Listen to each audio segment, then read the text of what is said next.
Olá pessoal, tudo bem? Quanto tempo que a gente não se falava? Poxa, a gente está aqui agora em 2022, a gente está gravando esse podcast hoje, no dia 23 de fevereiro de 2022. Eu sou o professor Marco Antônio da Costa Sabino e eu tô aqui com o professor Diogo Reis. Professor Diogo Reis, feliz ano novo. A gente tá em fevereiro, mas ainda dá tempo de falar feliz ano novo claro ainda? Que dá, cara. Acho que até dezembro, Marcão. Acho que mesmo? até dezembro. Então feliz ano novo, feliz ano tudo de novo. bom, felicidade. Acho que até merece festa. Acho que sim, merece né? festa. Eu acho que sim. Então agora é a hora do Marcelão, né? Que é o nosso produtor aqui, a quem eu cumprimento também, a Rachel que tá aí atrás das telas fazendo também o nosso suporte. É a hora do Marcelão colocar aqueles fogos, né? Por conta do ano novo no nosso efeito de vídeo e de som.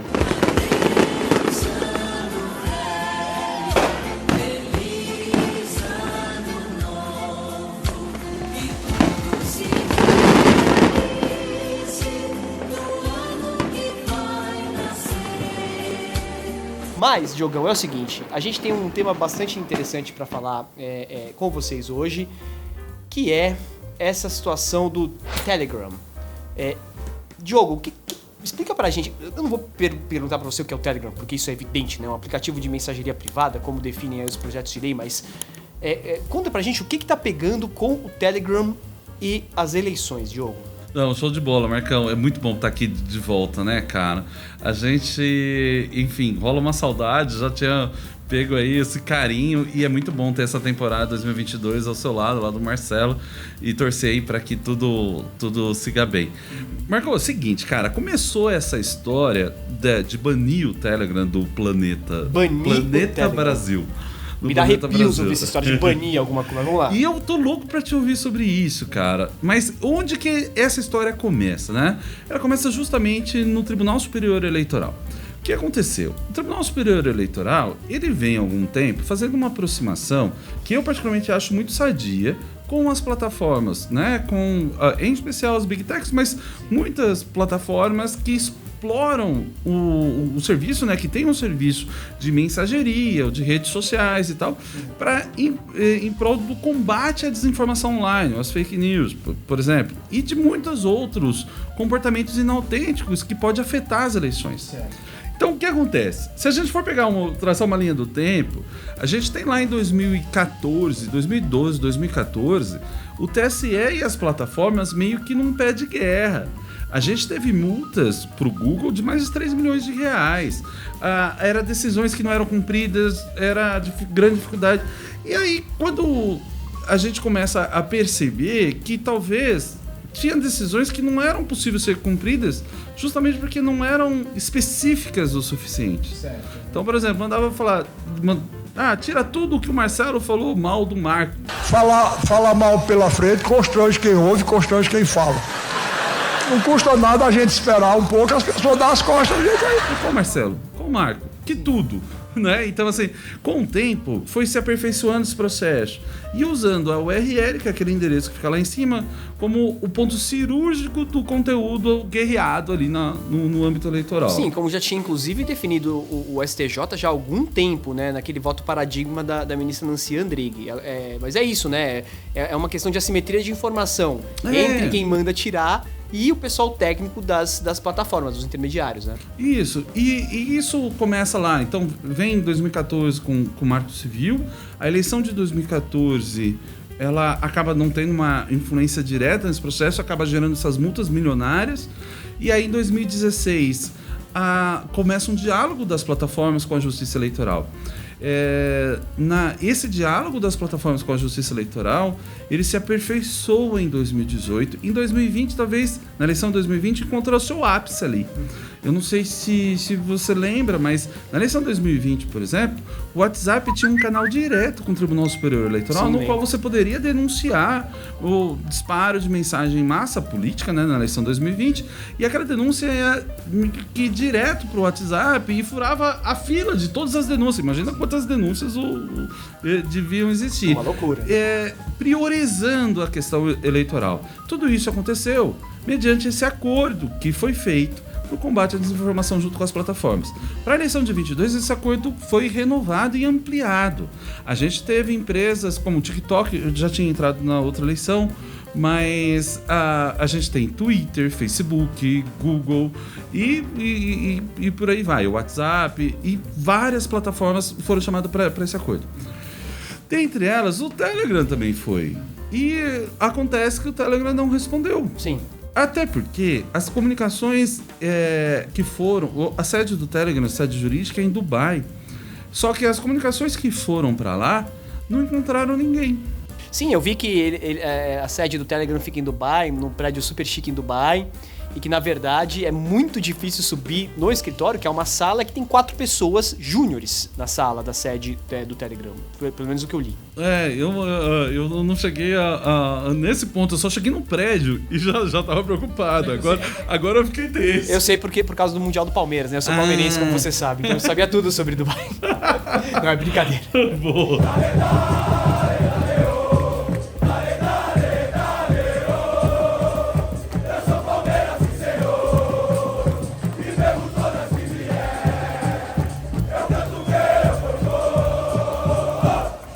Melhor não falar desse assunto. Né? Pois é, cara, pois é. Olha só, os e-mails voltaram e a Justiça Eleitoral nunca teve uma resposta do Telegram. O Telegram, na sua política mesmo, diz que nunca atendeu um governo. Embora isso tenha mudado. Há pouco tempo, questão de 2 semanas, a Alemanha, o Telegram removeu alguns canais nazistas que estavam na Alemanha, extremistas, né? E foi a primeira vez que o Telegram tomou uma ação como essa no mundo. Não se tem outra notícia. Então, de uma certa maneira, abriu precedente. Mas com o Brasil, não deu nem oi. Então, mas aproveitando essa situação da Alemanha, por que aconteceu isso? O que foi o gatilho do Telegram entrar em contato com as autoridades alemãs? Eu não sei, Marco. Eu li na Deutsche Welle que ele removeu, acho que 16 canais que eram de extremistas. E no jornal diz assim, olha, sob pena de multas milionárias e tal. Mas eu não sei exatamente se foram as multas, até porque, né, como cobrar essas multas? Se ninguém sabe onde está, nem se a pessoa existe. Pois é. Né? Eu acho que é Panov, que ninguém nem sabe quem é, se é e como faz. Então é um daqueles fenômenos da internet, como o Bitcoin. Né? A gente não sabe quem está atrás, o que aquilo está acontecendo. Bom... E aí, voltando lá no TSE, o TSE chama toda a galera e ele monta o seu programa de combate à desinformação em vários pilares, mas um deles está muito baseado nessa cooperação das plataformas, e que foram super próximas do TSE e colaboraram, exceto o Telegram, que sequer respondeu. Perceba que a coisa é daí, porque, é como se você montasse um bloco assim de proteção, blindasse as portas, as janelas, mas uma das portas ficou aberta. Ou tem uma fresta na porta que alguém pode enfiar um pé de cabra. Né? E justamente essa fresta é o Telegram. Aliás, é a fresta que vários políticos acabam utilizando. E a gente sabe que vários canais, né, que disseminam discurso de ódio ou até desinformação acabam se proliferando pelo Telegram, né? Pois é, o uso do Telegram tem aumentado com o tempo. E talvez toda essa repercussão em volta do caso talvez tenha aumentado ainda mais. Como se fosse um espaço talvez mais seguro para falar o que quisesse. E aqui não é uma propaganda do Telegram, mas é um pouco essa ideia. Olha, já que ele não responde ninguém, aqui eu tenho espaço mais seguro. Mas acaba tendo espaço mais seguro também para negociar armas, pedofilia e tantas outras coisas. A ideia é a seguinte, a ferramenta não se resume no ilícito. O problema é que quando tem o ilícito, você precisa ter algum canal para que essa ferramenta tenha algum tipo de cooperação. Sim. Os canais não funcionaram, simplesmente não funcionaram. E aí o ministro Barroso, que presidiu o TSE até semana passada, ele começou a dizer à imprensa que o único jeito seria banir o aplicativo. E então, a partir de então, essa discussão ficou nesse campo eleitoral. E essa discussão, não à toa, acabou ressuscitando o famoso PL do fim do mundo, que a gente já falou sobre ele várias vezes. Sim. Que é o PL 2630. Que é essa vontade de tentar afastar o Telegram. No PL 2630, Marcos, você lembra que tinha um dispositivo, projeto ainda, mas está lá, dizendo que se a plataforma com mais de 10 milhões de usuários não tiver representação no Brasil, não pode funcionar. Sim, é verdade. Seria o caso do Telegram. Então teria um amparo legal para uma determinada decisão. eu acho que essa era a questão. Como a Justiça Eleitoral poderia banir o Telegram, já que se manifestou que talvez fosse a única solução, já que o Telegram sequer deu bom dia para a Justiça Eleitoral.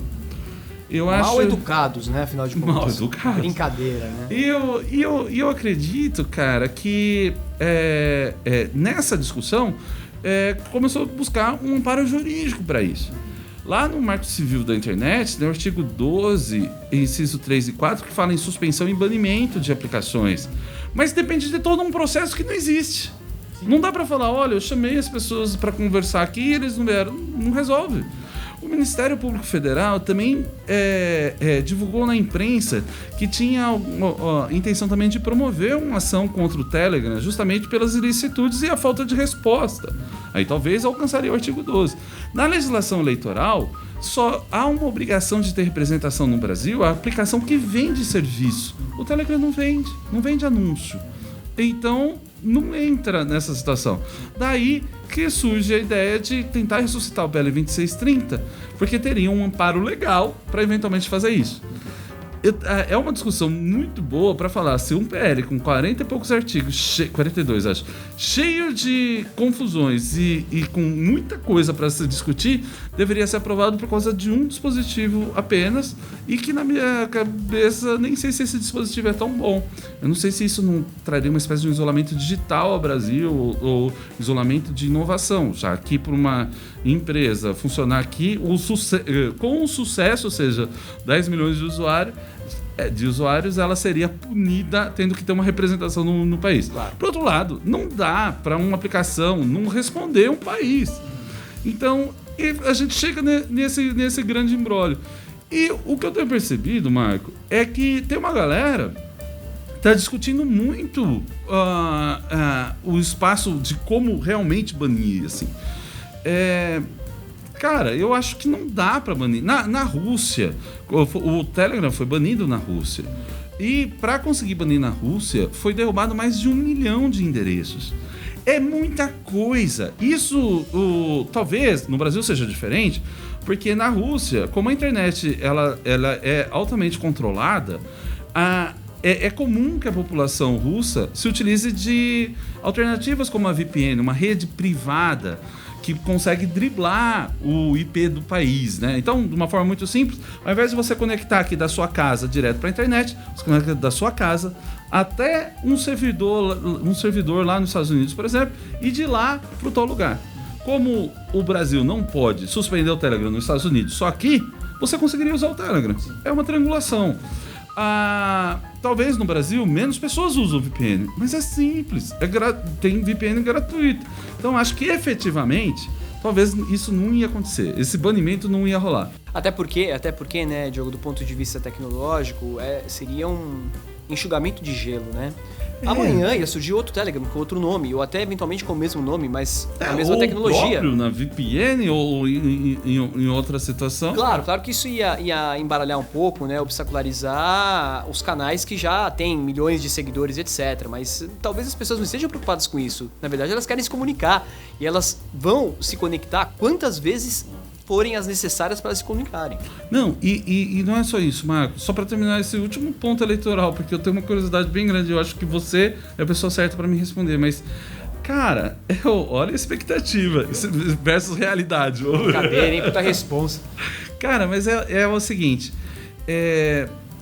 eu pude trabalhar no âmbito do Instituto de Liberdade Digital junto com a Júlia Tucci, que é uma doutoranda em computação da UFRJ, e a Samara Castro, que é uma advogada também, mestranda em direito político. E a Júlia, que é da computação, levantou os dados, e nós fizemos uma matéria que foi divulgada na Folha de São Paulo, foi divulgada em outros jornais também, onde a gente mapeou o crescimento dos grupos pró-Bolsonaro no Telegram. Então, esse último ponto eleitoral que eu queria deixar é o seguinte: o presidente da República, que é um pré-candidato às eleições de 22, tem direcionado suas redes para o Telegram. No Facebook dele tá assim: para acompanhar mais, veja o Telegram. No Instagram tá assim, no Twitter tá assim. Então, direcionando todo mundo lá. E tem crescido, inflado. Gente, vocês imaginam um aplicativo onde um dos candidatos cresceu e ocupa mais de 95% daquela determinada rede, é retirada do ar um mês antes da campanha. Dá para imaginar o que isso poderia fomentar? Teorias da conspiração? Dá para imaginar o que isso poderia fomentar? O ódio do nós contra eles? Da tentativa de silêncio. Entende que talvez seja até um tiro no pé em matéria até de política mesmo? Porque, eu não sei, eu acho que... Eu entendo que o motivo que a Justiça Eleitoral está buscando derrubar do Telegram não tem a ver com o crescimento bolsonarista. Eu tenho total certeza disso. Mas os apoiadores podem sentir isso. Em especial nessa ruptura e crise institucional entre o judiciário e o executivo. Cara, talvez isso daí possa levar para um nível de ódio e polarização que a gente nunca viu. E aí ser também, além de ser um tiro no pé jurídico, ser um tiro no pé tecnológico, também ser um tiro no pé político. Então, eu tenho muita preocupação nisso. E eu percebo, Marco, e aqui é esse ponto que eu queria te ouvir, que a galera dá muito barato, tipo, banir o Telegram. Como se fosse, tipo assim, vou jogar fora esse copinho aqui e tal. E eu queria entender por que, realmente, assim, me parece tão grave banir um aplicativo e, poxa, é um aplicativo que não responde, não faz nada, tá não sei o que, tudo errado e tal. Por que bani-lo seria tão ruim? Eu, particularmente, acho que seria ruim, mas eu queria ouvir você, em especial diante da sua experiência em liberdade de expressão. Por que pode ser um desastre? Cara, eu acho o seguinte, né? Eu entendo assim, Diogo, eu sou bastante... Acho muito legal, né, esse contraponto que você me leva a refletir, e pro nosso ouvinte, pro nosso pessoal que acompanha no YouTube também. Porque aqui no Brasil a gente está muito acostumado a cortar as liberdades e tá tudo bem. As pessoas não reclamam, elas, como disse você, elas dão de barato. Então, isso tá na boca do povo e vem sendo repetido. Vamos banir o Telegram, vamos banir o Telegram, vamos banir o Telegram. E obviamente a gente precisa se perguntar se é o caso efetivamente de banir o Telegram. Quando você falou a respeito dessa situação, do ponto de vista da liberdade de expressão, né, um candidato que ocupa 95% do aplicativo e de repente ele é banido, me parece talvez uma fulanização que a lei pode fazer, ou até a decisão judicial, e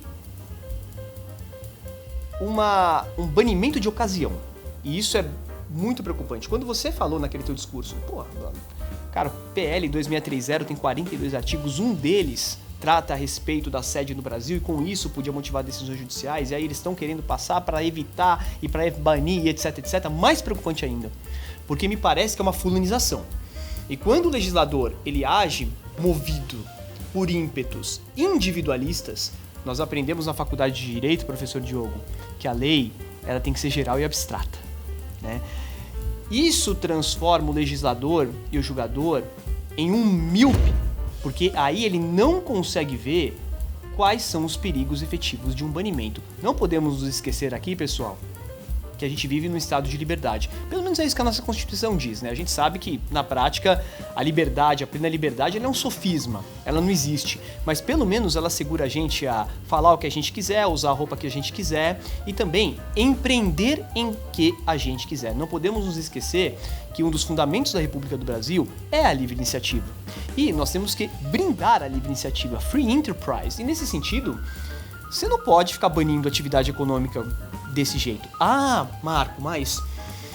Caramba, eles não respondem. Eles ignoram o ofício do presidente Barroso. Eles não querem saber do que está acontecendo no Brasil. E veja só, a desinformação, fake news, a gente tem que banir esses caras. Eu acho bastante precipitado. E acho, até do ponto de vista eleitoral, Diogo, se você me permite... Ontem teve um artigo do Coutinho na Folha de São Paulo falando sobre discurso de ódio. E ele cita o livro The Tyranny of Silence, do autor Fleming Rose. Fleming Rose era o editor do jornal dinamarquês em que foram publicadas as charges do profeta Maomé em 2005. E os caras receberam uma satwa, que é uma condenação à morte. E no livro Tyrant of Silence, o Fleming Rose, ele analisando as leis da República de Weimar, sabia, Diogo, que a República de Weimar tinha várias leis criminalizando o discurso? Se você, por exemplo, blasfemasse, 3 anos. Se você falasse contra minorias, culturas, etc., 2 anos. Joseph Goebbels, que tinha um jornal, vocês todos sabem quem é, o nefasto e funesto ministro da propaganda do regime nacional socialista, o nazismo. Ele foi preso inúmeras vezes, com base nas leis que controlavam o discurso. E a cada prisão do Goebbels, malandro, todo mundo saía na rua, acompanhava o cara pra prisão. Quando ele saía da prisão, era uma festa maior ainda. Se tornou um ato político.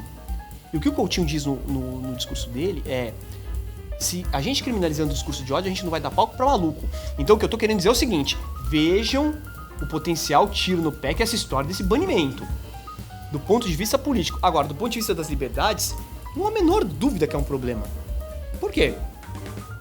Porque, obviamente, pra gente exercer a atividade comunicativa, que é essa atividade que, por exemplo, faz com que nós estejamos aqui, você precisa de um meio. Inclusive, há quem defenda que o meio é a mensagem. E isso é bastante interessante do ponto de vista do Telegram. Não é porque, vejam só, não é porque existe desinformação, discurso de ódio e problemas em um aplicativo de mensageria privada que eu vou banir o aplicativo como um todo e impedir que pessoas se comuniquem com o aplicativo. Ora, vejam só, o Telegram não é útil? Não é? Lembra quando o WhatsApp caiu? Lembra que todo mundo baixou o Telegram? As pessoas trabalham pelo Telegram e pelo WhatsApp. As pessoas falam pelo Telegram e pelo WhatsApp. Não, Marco, a Manu, que a minha esposa Marco conhece, Claro. ela fez gastronomia e ela... o que ela usa o Telegram nos canais para troca de receita, dica e tal, essas coisas, profissional mesmo. É uma indústria colocada ali. E o Telegram acabou sendo o aplicativo predileto desse nicho e de outros, porque você entra no canal, você consegue recuperar o histórico, diferente de outros aplicativos. Sim. Eu fico imaginando toda essa galera, porque seria justo, imagina... quantas pessoas estruturaram o seu empreendimento nessa determinada aplicação. E de repente, que não fez nada de errado, acaba tendo ruído a sua loja virtual nesse espaço. Pois é. Então, tem muito mais gente e muito mais coisa entre o banir ou o liberar geral, não é isso? Pois é, quer dizer, além de tudo, o aplicativo Telegram tem outras funcionalidades. Quer dizer, veja só como existe público para ele, porque ele apresenta outras funcionalidades. Então, ele inovou e foi diferente dos outros aplicativos, sobretudo do WhatsApp, que é o aplicativo que todo mundo tem. E aí eu vou, de repente, banir esses caras porque eu não consigo falar com eles. Veja só, Diogo, e vocês, meus queridos, o que eu acho, o que eu entendo, em virtude da nossa incompetência em responsabilizar o intermediário de aplicação. Na verdade, não responsabilizar, mas achar o intermediário de aplicação para poder estabelecer um diálogo. Então a gente parece menino mimado, sabe? Parece menino mimado que tem a bola. Eu adoro essa analogia, porque eu joguei bola quando era pequeno e eu não tinha bola, Diogo. Eu não tinha bola, velho. Então eu dependia da bola dos outros. E eu me frustrava muito, porque eu adorava jogar bola. Ficava horas jogando bola. Daí chegava alguém, não era escolhido pro time, era o dono da bola, pegava a bola e deixava todo mundo frustrado. Me parece que é muito nesse sentido. Então a gente não pode deixar que discussões que são relevantes, que são importantes, elas obscureçam tudo que a gente perde ou que está por detrás, se efetivamente a gente aderir a uma ou outra posição. E nesse sentido, com relação ao Telegram, não podemos esquecer, é um aplicativo de mensageria privada, protegido pela livre iniciativa e veículo de comunicação, o que é excelente e fundamental para a vida da liberdade de expressão. Nesse sentido, eu de fato ouço muito pouca gente falar sobre as implicações outras que um banimento do Telegram traria, Diogo. Pois é, Marcão. Cara, eu acho também que a gente tem que considerar que que talvez a gente deveria olhar para essa questão de novo a partir do comportamento. Porque se a gente for confundir a ferramenta com o objeto, fica complicado. Porque a gente vai começar a adotar uma política de banir tudo. Sim. E começar a controlar cada vez mais o conteúdo e o que a gente tem de ferramenta.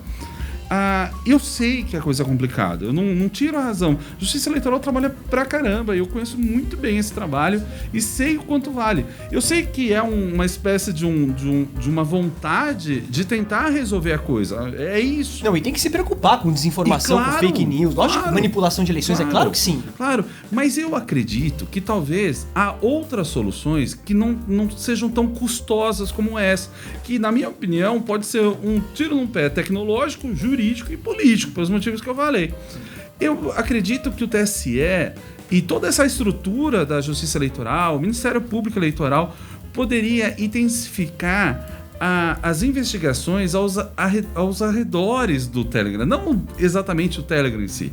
Ao invés de pensar em banir determinado canal, descobrir para que site esse canal direciona. E aí, no campo do site, tenta ver como derrubar esse site, como fazer isso. Tenta ver quem está por trás disso. Que são os verdadeiros responsáveis por isso. Investigar as empresas, porque tem uma porrada de gente vendendo pacote de fake news contra o adversário. E tem que achar essas pessoas. Na eleição de 2020, a Patrícia Campos Melo, jornalista da Folha, jogou no Google, disparo em massa contra a política. Apareceu várias empresas oferecendo esse serviço. Tá no Google. Então, assim... tinha anúncio disso. Então, depois da matéria, isso diminuiu. Mas existem diversos outros meios de alcançar. Será que a gente não está olhando para o lado errado para a solução do problema? Eu acredito que banir a ferramenta não vai resolver o problema em si. Pior, eu acho que pode criar outros. E a gente pegar um ritmo de banimento e derrubar a ferramenta que, eventualmente, não tem um diálogo institucional. As ferramentas devem, sim, cumprir a legislação do país. A gente deve ter meios de forçá-las. Mas me parece que não é banindo que a gente vai conseguir fazer isso agora. E, cara, eu me preocupo muito pelo momento. Será que o momento eleitoral, numa eleição para presidente da República, onde o presidente atual, também pré-candidato à eleição de 22, é basicamente o dono do espaço político do Telegram por motivos próprios. Não tô falando que ele roubou isso. Capturou. Não, ele direcionou. E que, de certa forma, tá lá. É legítimo. É mérito. Isso é democrático. Claro, isso é legítimo. Claro que sim. E aí, se isso acontecer, você imagina a repercussão. E a partir daí, teorias da conspiração mesmo, e ódio, e polarização. Cara, eu acho que existem outros caminhos. Sabe aquela história, quando você fecha a torneira, ela tá pingando insistentemente. Talvez você poderia ir lá e trocar aquela pecinha que tá deixando vazar água, ao invés de catar uma marreta e destruir a porra da torneira, cara. Eu acho que a gente precisa mais. E acho que a gente tem inteligência e estrutura para fazer mais. Não ir, talvez, para um caminho que possa ser o caminho que talvez mais simples, já que é uma linha reta entre a existência e a proibição, ao invés de investigar os intermediários dos intermediários. Mas se a gente for fazer assim, a gente vai criar uma espécie de uma internet .br. Internet tem que ser global, Marcão. Não faz sentido nenhum. Internet ponto alguma coisa é coisa da China, né? É coisa da Coreia do Norte, né? É internet ponto alguma coisa, quer dizer... Não é de países democráticos. Não é de países democráticos, exatamente. E não há dúvida nenhuma, meus caros e minhas caras. Banimento equals censorship. Banimento de um veículo de comunicação, banimento de um intermediário de aplicação é censura. Não há dúvida nenhuma. E hoje é o que o Diogo falou. Hoje é o Telegram. Amanhã...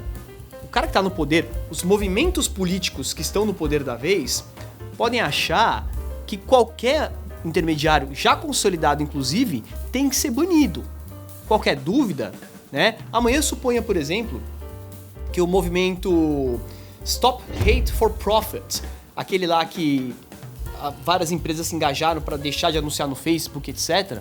Vamos supor que isso vire vontade política. E alguém vire e diga, não, mas o Facebook não faz o suficiente para remover discurso de ódio. Aí vem um político louco aqui no Brasil e fala, então vamos banir o Facebook, porque já baniu o Telegram uma vez. E a gente já tem um histórico do próprio WhatsApp por uma decisão judicial. Exato. Que foi suspenso, mas isso ainda aconteceu. E amanhã vamos banir a Globo, e depois vamos banir o Google, e depois vamos banir a gente. Vamos banir a gente, cancelar a gente e tudo mais. Aliás, tem uma pesquisa incrível do IRD sobre a cultura do cancelamento. Não deixe de ver nas nossas redes sociais. Cara, antes da gente ser banido, bora fechar esse podcast, tocar a vida, porque a gente tava com saudade, mas a gente também não pode alugar tanto essa galera. São 30 minutos já da gente falando aqui, ó, tô com o cronômetro na minha frente, mas não dá pra parar, né? Mas esse é o parar. formato. É essa a coisa. Vamos deixar rolar e vamos tocar do jeito que dá pra gente levar.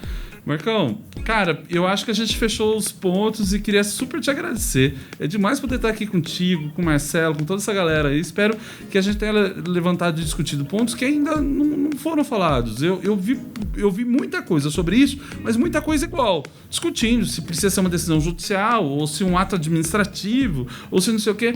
Mas, cara, a gente tá falando de um negócio muito mais sério do que parece.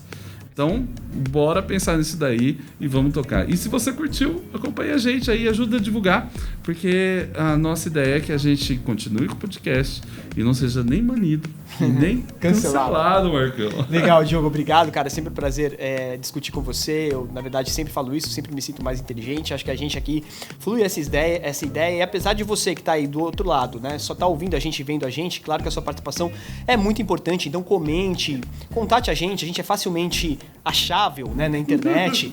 Converse com a gente, dê sugestões para os temas, passe para os seus amigos. Isso é bastante importante para a gente continuar a vida desse podcast, que é muito legal. Espero para você também, mas para nós, com certeza. Então, obrigado, Marcelo. Obrigado, gente. A gente se vê no próximo podcast.